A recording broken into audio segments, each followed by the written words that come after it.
Hare Krishna everyone, I am Shaivya and welcome to Eureka lab. आज ये most important Congress session का part 4 video है, जैसा कि आपको दिख भी रहा होगा। और मैं हमेशा की तरह यही बोलूंगी कि अगर आपको मेरा स्पीड ज़्यादा लगता है तो आप स्लो कर सकते हैं, अगर स्लो लगता है तो फास्ट कर सकते हैं। और अपने स्क्रीन को क्या कर सकते हैं, जूम कर सकते हैं, जूम इन भी कर सकते हैं। आप टच करेंगे अपनी स्क्रीन को तो वो कंटेंट जो होगा वो ज़्यादा इनलार्ज फॉर्म में आपको दिखेगा। तो आज बाकी के इम्पोर्टेंट 4 कांग्रेस के सेशंस के बारे में डिस्कस करते हैं। ये एज अ क्विक रिवीजन होगा, आप एग्जाम के पहले इसको आप फटाफट देख के जा सकते हैं।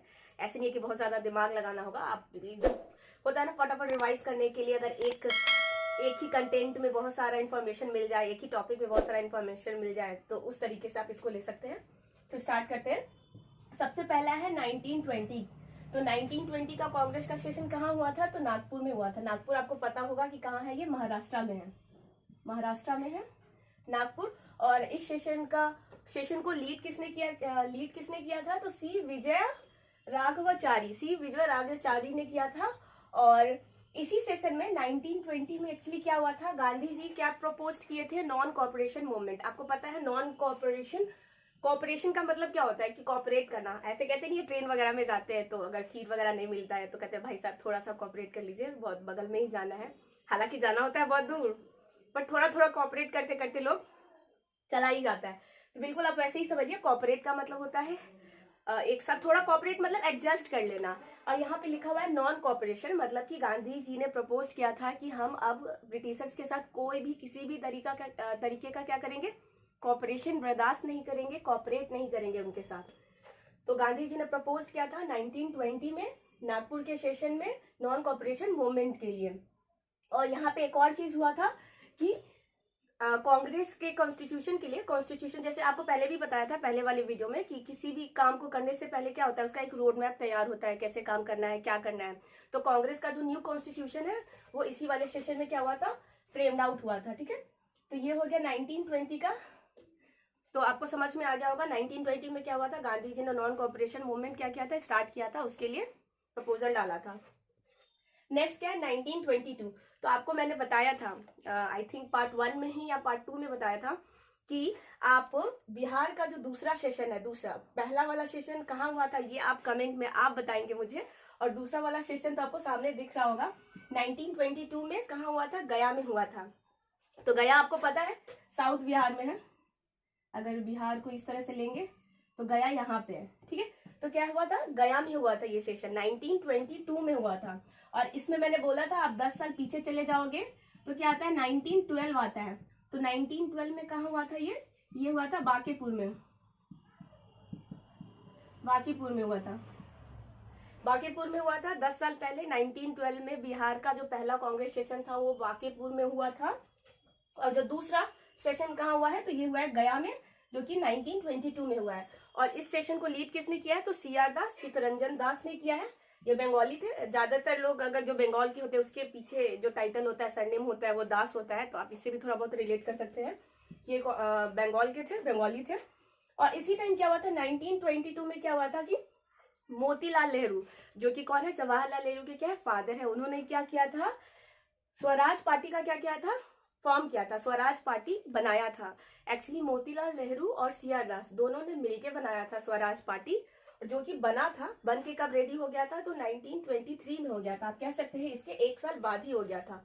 एक्चुअली ये लोग बहुत टाइम से प्लान कर रहे थे खुद का एक पार्टी बनाने का। मतलब एक्चुअली क्या होता है, कांग्रेस में बहुत सारे मेंबर्स हैं, हर मेंबर्स के क्या होते हैं, व्यूज एक दूसरे से मिलते नहीं है। किसी को ये तरीका अच्छा लगता है देश को आजाद कराने का, जैसे गांधी जी को ले लिया, गांधी जी कितने नॉन वायलेंस टाइप से चाहते हैं देश आजाद हो जाए। वही ले ले भगत सिंह, ये लोगों को ले ले, तो ये लोग चाहते हैं नहीं भाई ऐसे तो कोई काम वाम नहीं चलने वाला, आजादी चाहिए तो हमें फाइट करना पड़ेगा। Fight in the sense real fight, ground पे उतर के फाइट करना पड़ेगा। तो इन लोग में भी कुछ था कि कांग्रेस पार्टी के मेंबर में क्या था, कुछ चीज को लेके क्या थे, क्लासेस थे। तो इन लोगों ने खुद का पार्टी बनाया था, सीआर दास ने और मोतीलाल नेहरू ने, जो कि बन के रेडी हो गया था 1923 में।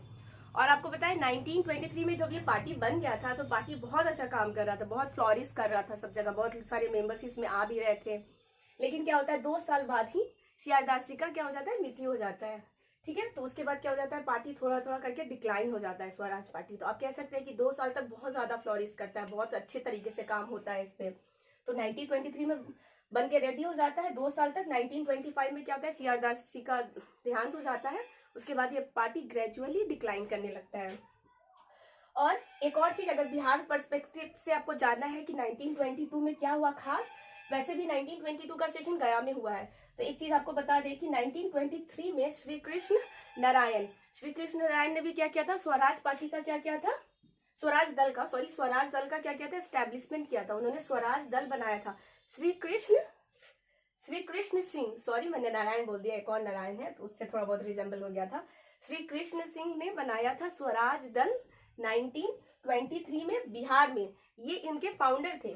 और इस स्वराज दल को लीड कौन कर रहा था, मेन उसके प्रेसिडेंट टाइप कौन थे, सेक्रेटरी आप कह सकते हैं। तो बिहार में थे श्री नारायण प्रसाद थे और अब्दुल्ला बारी और श्री नारायण प्रसाद। आपको एक और चीज बता दें कि प्रसाद वर्ड जो है, मतलब सरनेम जो है, ये ज्यादातर आप देखेंगे बिहार या यूपी के साइड के लोगों में लगता है। जैसे कि प्रसाद, लास्ट में कुछ भी नाम हो प्रसाद, और लड़कियां हो तो देवी या फिर कुमारी। शादी अंटिल की आपका शादी नहीं हो जाता तब तक आप कुमारी रहते हो। तो आप इससे भी थोड़ा गेस कर सकते हो, अगर जिनके सरनेम में प्रसाद आता है तो या तो वो बिहार या यूपी के ही होंगे। तो श्री नारायण प्रसाद और अब्दुल्ला बारी क्या थे, ये दोनों सेक्रेटरी थे। और स्वराज दल के फाउंडर कौन थे, तो श्री कृष्ण सिंह थे। अब तीसरा में आते हैं जो कि है 1924 का। तो 1924 का सेशन बहुत इंपॉर्टेंट है। क्यों, क्योंकि इसको लीड किया था महात्मा गांधी ने, MK गांधी, पता है महात्मा गांधी, द ग्रेट महात्मा गांधी ने लीड किया था। हालांकि वो इंटरेस्टेड नहीं थे, कभी भी इंटरेस्टेड नहीं रहे कि मुझे कांग्रेस का प्रेसिडेंट बना दिया जाए या मुझको इसको लीड करना है, क्योंकि उनका फोकस बहुत अलग रहता था। अलग इन द सेंस कि उनको अपने देश की आज़ादी के लिए बहुत कुछ सोचते रहते थे। तो ये सब प्रायोरिटीज उनका नहीं रहता था। हालांकि इस वाले सेशन में उनको बनाया गया था प्रेसिडेंट महात्मा गांधी को, जो कि हुआ था बेलगांव। अब बेलगांव कहाँ है, तो मैंने लिख भी दिया है, कोलकाता में है बेलगांव। तो आपको याद रहेगा बेलगांव कहाँ है, कोलकाता में है। और Mahatma Gandhi first and last time, आप एकदम याद कर ले कि ये फर्स्ट एंड लास्ट टाइम के लिए यहाँ के प्रेसिडेंट बने हैं। मैं मार का काम नहीं कर रहा, अभी नया लिया था मैंने। ठीक है, तो ये हो गया VVI आपका, very very important, for the first time and the last time. और एक और देख लेते हैं 1925 का सेशन। तो 1925 का सेशन कहाँ हुआ था, कानपुर में हुआ था। ठीक है, और इसको लीड किसने किया था, सरोजनी नायडू। आप कमेंट में बताएंगे कि सरोजनी नायडू को और क्या बोला जाता है, उनका एक और बहुत ही फेमस नाम है, उनको टाइटल दिया गया था। अगर आपको याद है तो आप कमेंट में बताएंगे कि सरोजनी नायडू को क्या बोलते हैं। और ये क्या रही है, फर्स्ट इंडियन वुमेन, मतलब ये भारतीय महिला कांग्रेस की प्रेसिडेंट रही है पहली बार। और first women in general women कौन रही है, तो आपको मैंने बताया था लास्ट लेक्चर में, तो वो भी आप मुझे कमेंट में बताएंगे। ठीक है, तो सरोजनी नायडू 1925, आप ऐसे याद रखेंगे, महात्मा गांधी के तुरंत बाद सरोजनी नायडू 1924 1925। लास्ट है 1928। तो 1928 का सेशन कहाँ हुआ था, कोलकाता में हुआ था। और इसको लीड किसने किया था 1928 का, तो मोतीलाल नेहरू ने किया था। मोतीलाल नेहरू आपको मैंने पहले भी बता चुकी हूँ कि क्या है, जवाहरलाल नेहरू के क्या है, फादर है।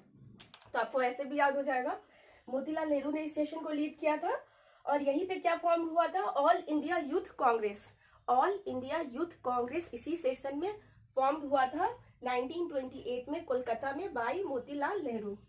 और इसी टाइम क्या आया था, नेहरू रिपोर्ट भी आया था, जो कि यही लेके आए थे, मोतीलाल नेहरू ही लेके आए थे रिपोर्ट। आपको पता है 1928 में क्या चल रहा था, साइमन कमीशन आया था। ठीक है, कि इंडिया के कॉन्स्टिट्यूशनल रिफॉर्म या इंडिया में कैसे आगे का क्या उनका रोड मैप क्या होना चाहिए, जब देश आज़ाद हो जाएगा, जब उनको आज़ादी दी जाएगी तो किस तरीके से काम करेंगे, तो उसके लिए वो मैप लेके आए थे। एक तरह से ब्लूप्रिंट कह सकते हैं 1928 का जो साइमन कमीशन रिपोर्ट होता है। तो किसी भी भारतीय को, हम किसी भी इंडियन को अच्छा नहीं लगा था, क्योंकि उसमें कोई भी ब्रिटिशर, मतलब कोई भी इंडियन नहीं थे, सबके सब ब्रिटिशर्स ही थे। वही बात हो जाती है ना, घर आपका, लेकिन घर के अंदर क्या आएगा, क्या खाना है पीना है, वो डिसाइड करेंगे। तो किसी को पसंद नहीं आया था, इसलिए मोतीलाल नेहरू को ये दिया गया था कि आपके पास अगर कोई रिपोर्ट है, आपके पास अगर कोई प्रपोजल है, तो आप हमें दे, हम उस चीज को कंसीडर करेंगे। ठीक है, तो नेहरू जी ने यहाँ पे रिपोर्ट भी लाया था। तो ये हो गया चारों इंपॉर्टेंट सेशन, 4 नहीं 5 है, 1920, 22, 24, 25 एंड 28। बीच बीच में आप नोटिस कर रहे होंगे कुछ सेशन नहीं है मेंशन, तो एक्चुअली या तो वो सेशन हुए नहीं है या तो फिर वो इम्पॉर्टेंट नहीं है। और मैंने जितने भी पार्ट इससे पहले पार्ट 3 तक कराया है वो सब बहुत इंपॉर्टेंट है। I mean, इतना इंपॉर्टेंट है कि उसमें से क्वेश्चन आते ही आते हैं, और ये वाला पार्ट भी इंपॉर्टेंट है, और आगे जितने भी पार्ट आएंगे वो सब इंपॉर्टेंट होंगे। तो प्लीज आप चारों वीडियो को देखें, आगे आने वाले वीडियोस को भी देखें। तब तक आई होप कि आपको ये वीडियो अच्छा लगा होगा, कंटेंट अच्छा लगा होगा। अगर आपको किसी तरह की भी कोई भी प्रॉब्लम होती है तो आप प्लीज कमेंट में अपने व्यूज को रख सकते हैं। Views are always most welcome. तब तक अपना ख्याल रखें। Thank you.